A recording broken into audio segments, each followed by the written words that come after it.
हमारी रियासत हमारा हक, हमारी रियासत हमारा हक, हमारी रियासत हमारा हक। नरेंद्र मोदी इस्तीफा दो, नरेंद्र मोदी इस्तीफा दो, नरेंद्र मोदी इस्तीफा दो,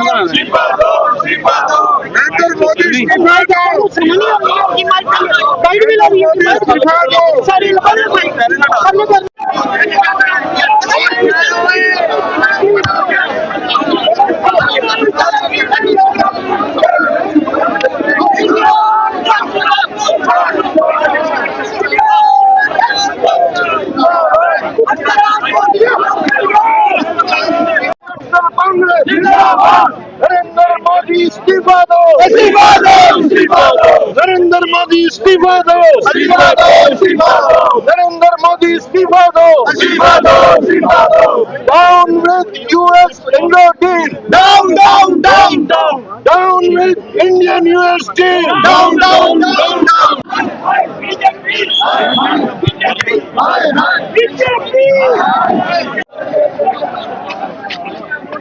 पुलिस को आगे करता है,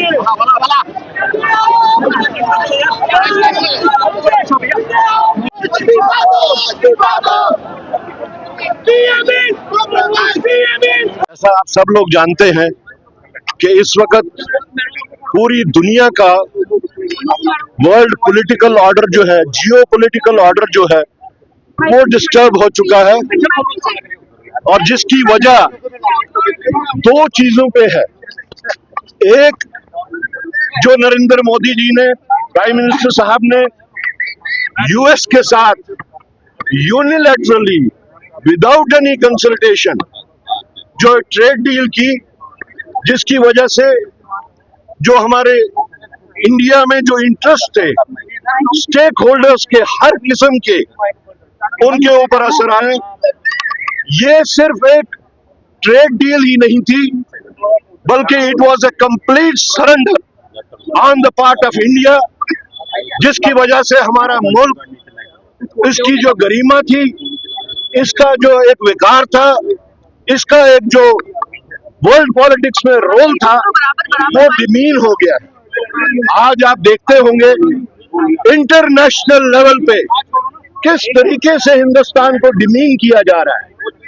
इंटरनेशनल लेवल पे मोदी के इस डील को लेके, और खास तौर से जिस वक्त अमेरिका और इजराइल ने ज्वाइंट ऑपरेशन करके ईरान के सुप्रीम कमांडर, जो एक रिलीजियस लीडर भी थे, उनको किस तरीके से धोखे से मारा गया। एक्सपेक्टेड ये था कि इस यूनिलैटरल, इस अनजस्टिफाइड, इस अनडेमोक्रेटिक किलिंग को, इस ब्रूटल किलिंग को गवर्नमेंट ऑफ इंडिया, बिलखसूस प्राइम मिनिस्टर साहब, उसको कंडेम करेंगे।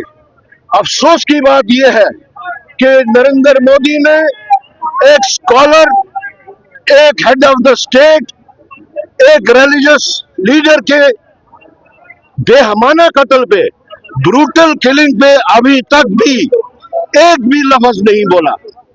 तो दो बातें उठ के आती हैं। नंबर एक, कि ये जो ट्रेड डील हुई है, किस मजबूरी में हमारे वजीर आजम ने वो ट्रेड डील की है।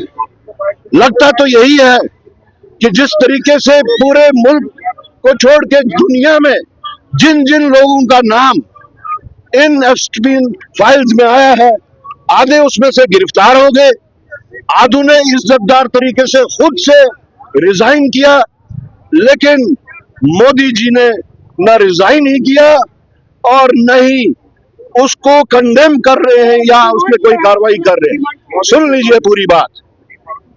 और डील का ताल्लुक है, हमारा मानना है, और मैं ये बहुत जिम्मेदारी से कह रहा हूं, नोट कर लीजिए इस बात को, बहुत जिम्मेदारी से कह रहा हूं कि नरेंद्र मोदी जी का नाम भी एफस्टीन फाइल्स में है।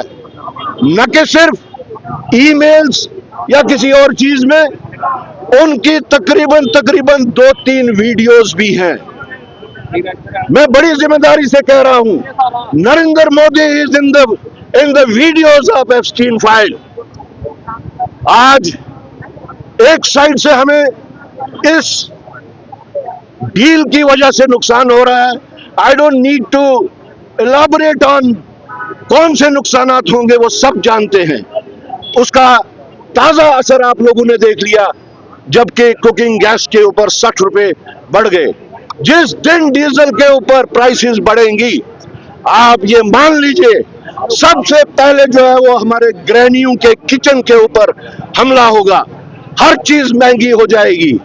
एक साइड से हमें इस यूएस की डील की वजह से नुकसान उठाना पड़ रहा है, दूसरी तरफ से हमारे प्राइम मिनिस्टर साहब ने जिस तरीके से इग्नोर किया है ईरान के सुप्रीम कमांडर को मारे जाने का, तो हमें शक हो रहा है कि 2 दिन पहले, इस असैसिनेशन से 2 दिन पहले मोदी जी इजराइल क्या करने गए थे, उनका वहां के वजीर आजम से क्या बातचीत हुई थी, और ऐसी क्या बातचीत हुई थी कि जैसे ही वो हिंदुस्तान वापस आए वैसे ही इजराइल और अमेरिका ने असैसिनेशन बिड स्टार्ट किया। तो उनको जवाब देना होगा।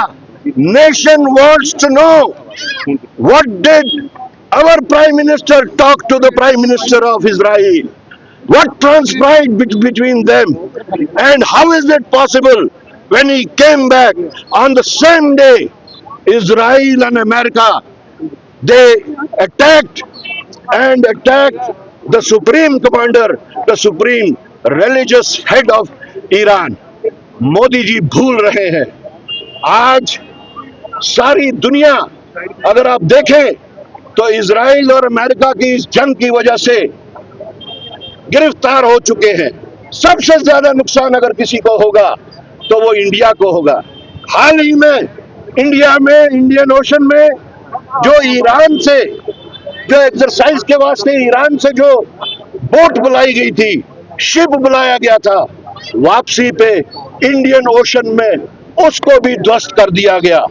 तो क्या इंडियन ओशन में इंडिया के अलावा भी किसी की बात चलती है? इस बात को भी उन्होंने कहना होगा।